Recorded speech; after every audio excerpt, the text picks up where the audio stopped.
Evening, ladies and gentlemen. I'd like to welcome you to the last session of the conference and also the last session of today. What's next is the title. And just imagine Facebook and Twitter were yesterday. And what does the future hold for the media industry? If there's a future at all, will social media have the last word, or augmented reality, cloud computing, location-based technology? What awaits us in cyberspace in the next years? That is the core question of this round. And also, will there be convergence between the different media industries, or will they remain strictly separated as they seem to be today? And to all the participants, the question, do you have any vision or wishful dreams about the future of media industry, or about upcoming trends or technological devices that will change the whole business playground? I'd like to welcome on the panel, just for a short introduction, it's on your left side, Tenda Najenda. He's Vice President of Production from Walt Disney Studio. Next to him, Julian Garritti. He's IP Development Lead of Ubisoft Entertainment. Next to him, Mirko Whitfield. He's European and International Development Representative of South by Southwest Film. Then Boyd Morrison, an author, and last but not least, Mark Simmons, author and marketing expert, and also co-founder of useless.org. So, Mark, would you please start to comment the questions and have any ideas? I have no ideas at all. I have no vision of the future. I just know it's getting more and more complicated. So I don't know quite how to answer this. I mean, I guess there's lots of themes and big questions that you've posed there. And I like the fact you in your last bit of your question, you product placed a business playground as part of your question, which I appreciate. So I don't know. You know, I think I have to look at this from my own perspective. I can look at it from a, just somebody who consumes that stuff myself, or I can look at it from a marketing angle or an innovation angle. So, you know, Facebook and Twitter, because I guess that's at the core of these questions, are huge forces that have really come to the fore in the last few years. I mean, I sometimes find it difficult to believe that, you know, early 2004 there wasn't a Facebook, and there wasn't really a Twitter there either, and they've just grown immensely. And I think the speed of change is really getting faster. You know, it's accelerating, and it's possible now for new companies, whether a media content company like those, both of those, to grow very, very rapidly, and as time goes on, they're going to happen more and more quickly because dissemination of information is happening so quickly. But so I guess I need to look at this from a marketing perspective and B, from an innovation perspective. So from a marketing point of view, I think the whole picture is really confusing. And, you know, I don't know if you saw, but Facebook just launched yesterday they just announced their latest derivation or product, which was groups.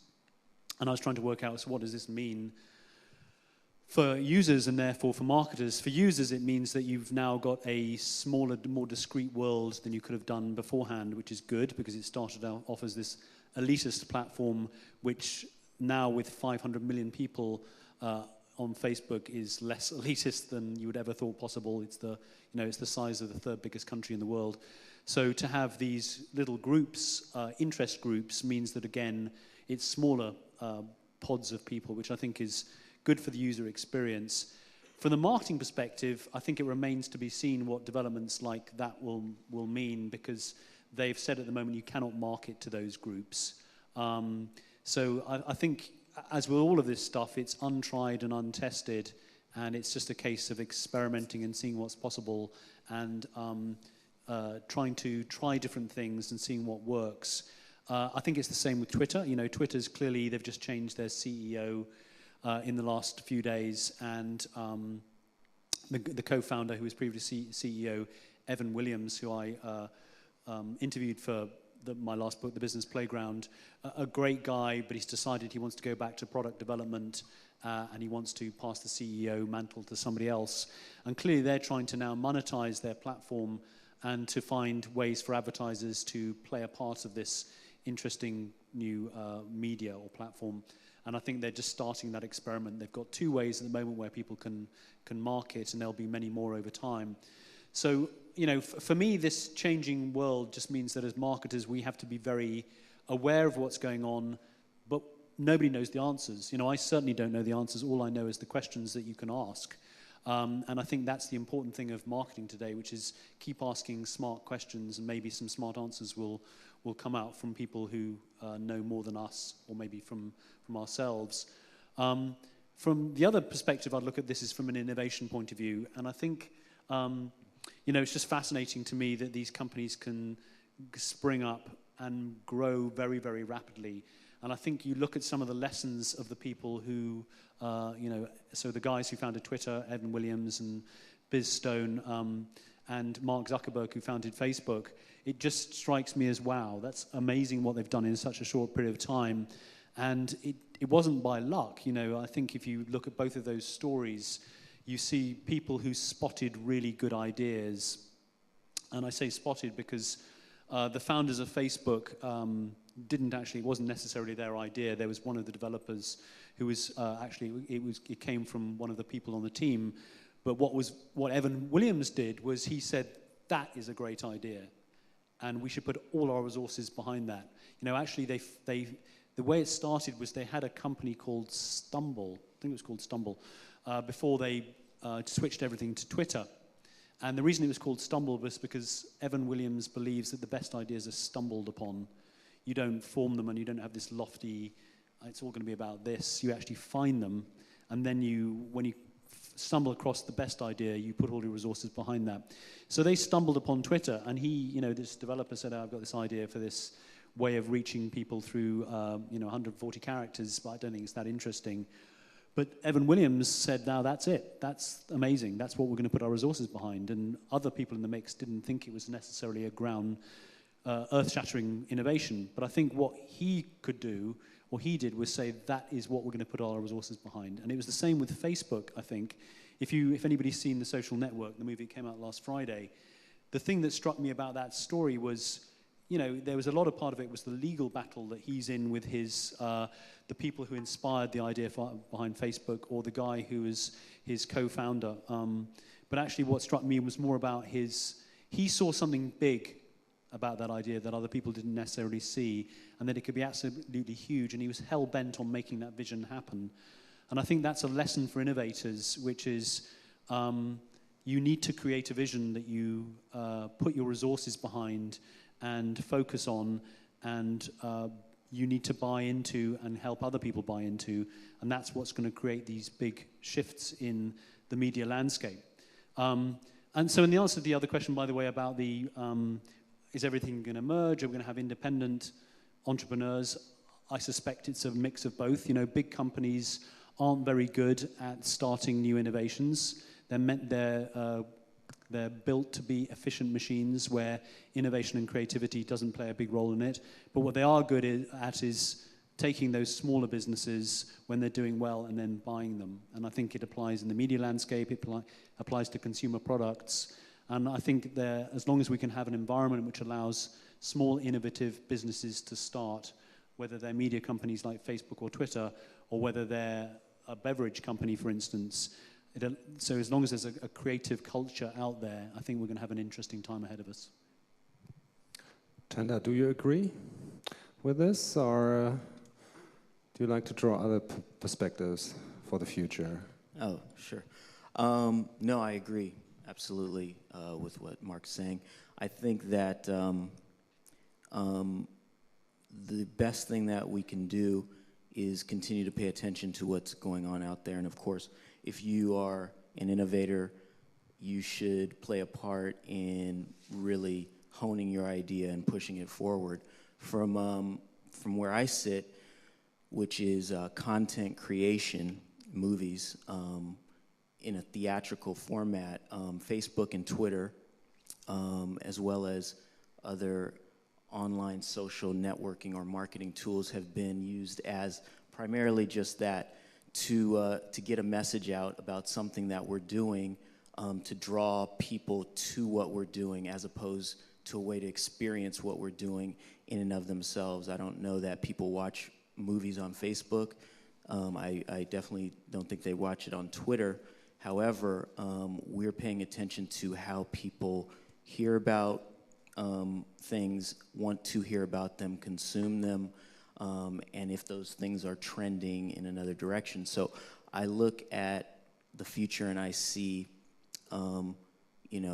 based on getting information now, right when you want it, be it Google, be it Facebook, be it Twitter, a sort of on-demand type of philosophy that says, hey, I heard about this movie, I really want to see it, I would pay to see it, but I'd pay to see it right now, and maybe in a week I wouldn't pay to see it because right now is where I want to see it.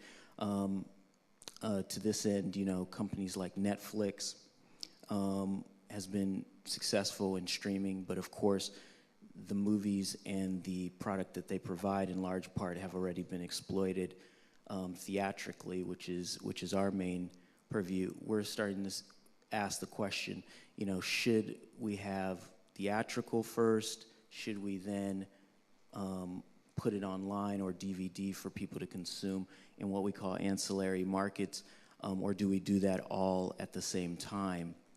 So we're looking to see if they're, where are our consumers? What do they want? What are they doing? And what delivers value? I don't know that there's one particular idea or website that's going to provide that.